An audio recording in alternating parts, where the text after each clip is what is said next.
शिव ने क्यों किया यमराज का संहार। महर्षि भृगु के वंश में मृत्युंजय नाम के एक तेजस्वी ऋषि हुए। उनकी कोई संतान नहीं थी। मृत्युंजय और उनकी पत्नी ने भगवान शिव को प्रसन्न करने के लिए कठोर तप किया, जिससे प्रसन्न होकर भगवान शिव ने उन्हें दर्शन दिए और वरदान मांगने को कहा। मृत्युंजय और उनकी पत्नी ने शिव से एक पुत्र मांगा। शिव ने कहा, मैं आपको दीर्घायु पुत्र प्रदान कर सकता हूँ, किंतु वह अल्पबुद्धि होगा, अथवा आपको बुद्धिमान पुत्र मिल सकता है, किंतु उसकी आयु कुल 16 वर्ष होंगी। आपको कैसा पुत्र चाहिए? मृत्युंजय ने कहा, दीर्घायु पुत्र होना अच्छी बात है, किंतु यदि वह अल्पबुद्धि हुआ तो हमारा कष्ट बढ़ जाएगा।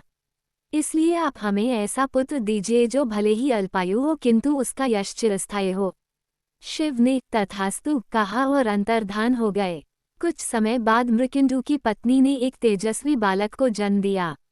उसका नाम मार्कंडेय हुआ। उन्हें बचपन में ही वेद और शास्त्र कंठस्थ हो गए। उसके ज्ञान और यश का डंका बजने लगा। समय बीता और एक दिन मार्कंडेय का 16वां जन्मदिवस आ गया। मृत्युंजय और उनकी पत्नी दुखी थे, क्योंकि शिव के वरदान के अनुसार मार्कंडेय का जीवन समाप्त होने वाला था। मार्कंडेय ने माता पिता से उनके दुख का कारण पूछा तो मृत्युंजय ने उसे सारी बात बताई। बालक मार्कंडेय ने तत्काल एक पार्थिव शिवलिंग का निर्माण किया तथा शिव की उपासना शुरू कर दी। उसके प्राण लेने यमदूत आ गए, किंतु किसी अदृश्य शक्ति ने उन सबको बालक मार्कंडेय से दूर खदेड़ दिया। कई बार प्रयास करने के बाद भी जब यमदूत बालक मार्कंडेय के प्राण लेने में सफल नहीं हुए तो मृत्यु के देवता यमराज को स्वयं आना पड़ा। यमराज ने मार्कंडेय के गले में अपना फंदा डाल दिया। जैसे ही यमराज ने फंदा खींचा, मार्कंडेय ने शिवलिंग को कसकर पकड़ लिया और मंत्र उच्चारित करते हुए शिव का आह्वान करने लगा। ओम त्र्यंबकम यजामहे सुगंधिम पुष्टिवर्धनम उर्वारुकमिव बंधनान् मृत्युमुक्षीयमामृतात्। मार्कंडेय की भक्ति देख शिव स्वयं उसकी सहायता के लिए आ गए। यमराज ने देखा कि देवाधिदेव शिव उनका मार्ग रोककर खड़े थे। बालक को छोड़ दो, शिव ने यमराज को आज्ञा दी। यमराज बोले, आपने ही मार्कंडेय को 16 वर्ष की आयु प्रदान की थी। वह अवधि पूर्ण हो चुकी है। मैं इसे लेने आया हूँ, परंतु मैंने विचार बदल दिया है। मैं मार्कंडेय को अमरता का वरदान देता हूँ।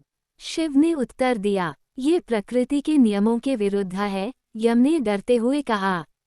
शिव ने यमराज से कहा, मैं जीवन हूँ और मैं ही मृत्यु हूँ। मार्कंडेय के लिए मैं अपना ही बनाया नियम तोड़ रहा हूँ। आज से मार्कंडेय अमर है। उन्होंने आगे बढ़कर जैसे ही मार्कंडेय को स्पर्श करना चाहा तो इस बार यमराज को लगा कि कोई उनका गला दबा रहा है। यमराज ने बहुत प्रयास किया, किंतु वह शिव के पाश से मुक्त नहीं हो सके। कुछ ही क्षण में यमराज की श्वास रुक गई और उनका अंत हो गया।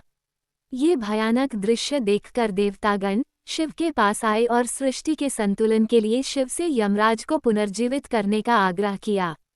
वे बोले, हे महादेव, जो सबका अंत करता है, आपने उस काल का अंत कर दिया। इस कारण आपका नाम कालांतक होगा।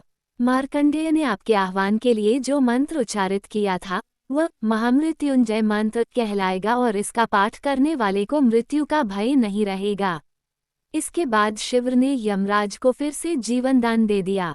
कहते हैं, पृथ्वी पर 8 लोगों को अमरता का वरदान प्राप्त है, जिनमें मार्कंडेय भी शामिल हैं।